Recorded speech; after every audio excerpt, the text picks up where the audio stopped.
Di dunia ini banyak sekali fenomena bahkan kejadian unik yang pernah terjadi. Kejadian tersebut ada yang sempat terekam kamera dan menjadi viral di media sosial. Bahkan kejadian tersebut membuat sebagian orang penasaran hingga menjadi bahan perdebatan. Kali ini Mimin akan membahas beberapa fenomena mengerikan yang belum lama ini menghebohkan dunia maya.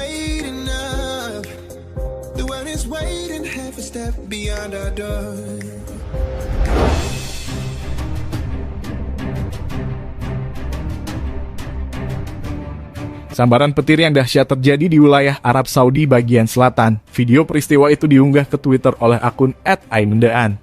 Dalam video itu terlihat kilatan cahaya menyambar dari langit yang gelap ke bumi. Video itu menunjukkan guntur tersebut menyambar pucuk sebuah gunung. Sang pengunggah video menulis bahwa petir itu telah membelah batu raksasa di gunung. Pada unggahan selanjutnya, Aimendaan menunjukkan dampak sambaran petir itu yang dahsyat itu. Terlihat sebuah batu raksasa hancur berkeping. Pecahan-pecahan kecil batu yang tersambar petir itu berserakan. Sebongkah batu yang jauh lebih tinggi dari manusia dewasa teronggok di punggung bukit, sementara bekas sambaran petir itu terlihat jelas.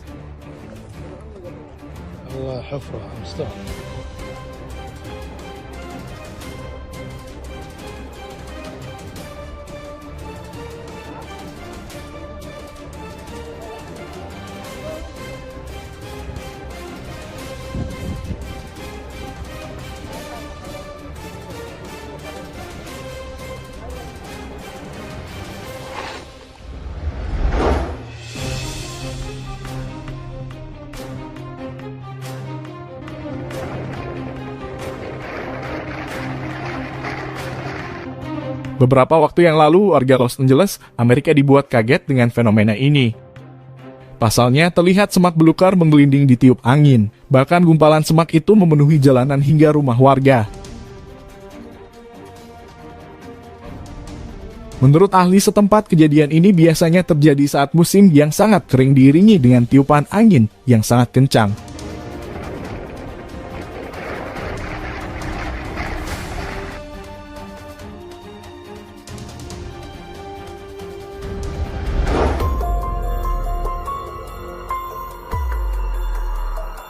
Sebuah fenomena unik terjadi di sebuah pantai di San Diego, Amerika. Fenomena unik ini dapat dinikmati saat malam hari, di mana tampak cahaya biru yang sangat indah.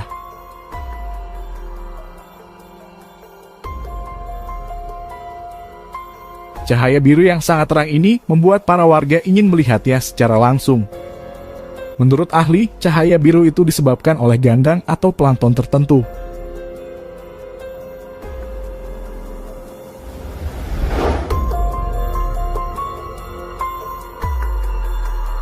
Baru-baru ini warga Kenya dihebohkan dengan kemunculan retakan besar yang menyebabkan bagian jalan raya Nairobi Narok di bagian barat daya Kenya runtuh. Dilansir dari Mirror, retakan itu disertai dengan aktivitas seismik dan membuat para ahli khawatir bahwa Afrika akan benar-benar terbelah. Selama beberapa periode mendatang, air hujan yang turun di kawasan Afrika akan memenuhi retakan tersebut, sehingga beberapa negara seperti Ethiopia dan Somalia, termasuk tanduk Afrika, akan menjadi sebuah pulau sendiri yang terpisah dari daratan Afrika. Lempengan tektonik yang terdapat di kerak bumi dan mantel atas bisa menciptakan keretakan ketika pecah. Selain itu, keretakan yang terjadi di kawasan Afrika Timur telah membentang lebih dari 3.000 km dari Teluk Aden di utara menuju Zimbabwe di selatan. Retakan ini memecah lempeng Afrika menjadi dua bagian yang tidak sama, yaitu lempeng Somali dan Nubia, sehingga keretakan yang membentang di sepanjang Ethiopia, Kenya, dan Tanzania menjadi jelas.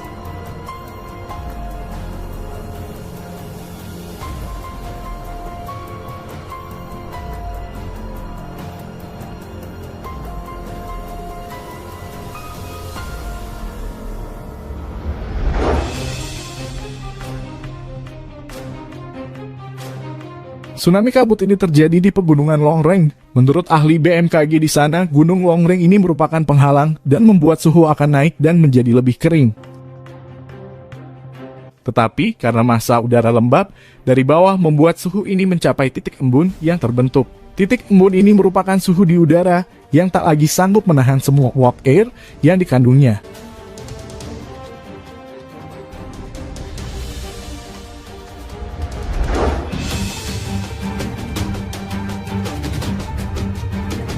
Es tsunami adalah lapisan es atau gletser di permukaan danau atau laut yang bergerak ke daratan. Tsunami es dikenal juga dengan es flood. Fenomena ini terjadi di bulan Mei 2013 di Minnesota dan Manitoba, Kanada. Tsunami es ini bergerak pelan seperti merayap dari danau atau laut ke daratan, tetapi solid karena yang bergerak bukan air, tapi bongkahan-bongkahan es. Karena bergerak perlahan, jadi masih ada waktu untuk evakuasi warga sekitar. Tapi biarpun pelan, tsunami es ini mampu menghancurkan rumah warga.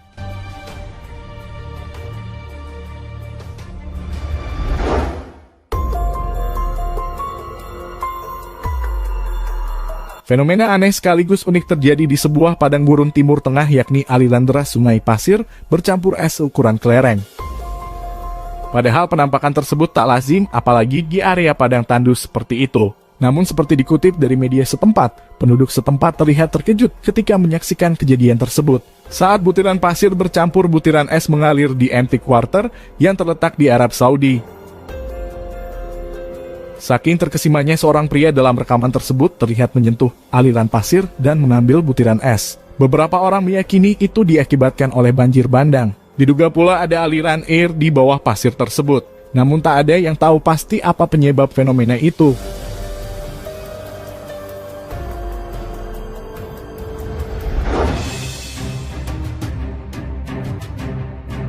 Kejadian ini aneh tapi nyata, munculnya di kota Shenzhen, Provinsi Guangzhou, sebelah selatan Cina.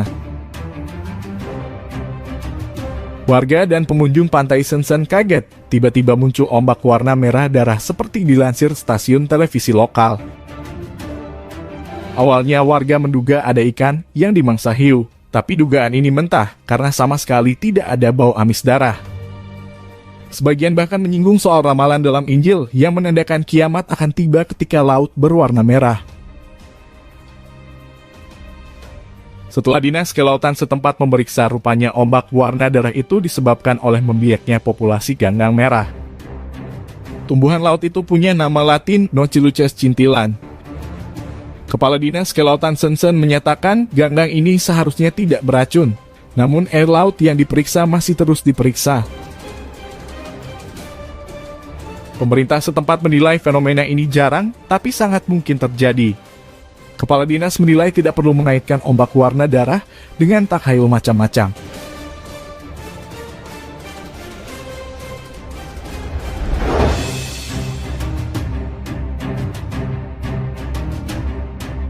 Pulau kecil muncul di perairan Kabupaten Rodau, Nusa Tenggara Timur setelah badai dampak kelahiran siklon tropis Roja.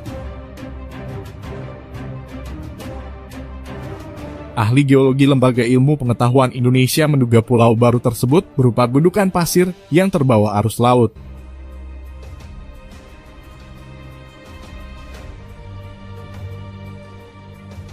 Dia mengatakan peristiwa sedimentasi pasir laut tersebut biasa terjadi. Dia mengatakan fenomena munculnya pulau baru dengan tinggi mencapai 3 meter itu disebut gosong pasir. Dia mengatakan gosong pasir tersebut juga ditemukan di sebelah barat Sumatera dan di utara Jawa. Dia mengatakan gosong pasir pun bisa saja hilang dan berpindah ke tempat lain karena faktor arus laut. Ahli mengatakan sebelumnya tak pernah terlihat gundukan tanah di perairan tersebut. Pulau tersebut terdiri dari gundukan pasir dan terumbu karang yang berwarna putih kekuningan. Warga mengusulkan pulau itu dinamai Pulau Paskah. Namun pemerintah daerah belum membahas peresmian nama pulau itu karena masih berfokus pada penanganan korban bencana di NTT.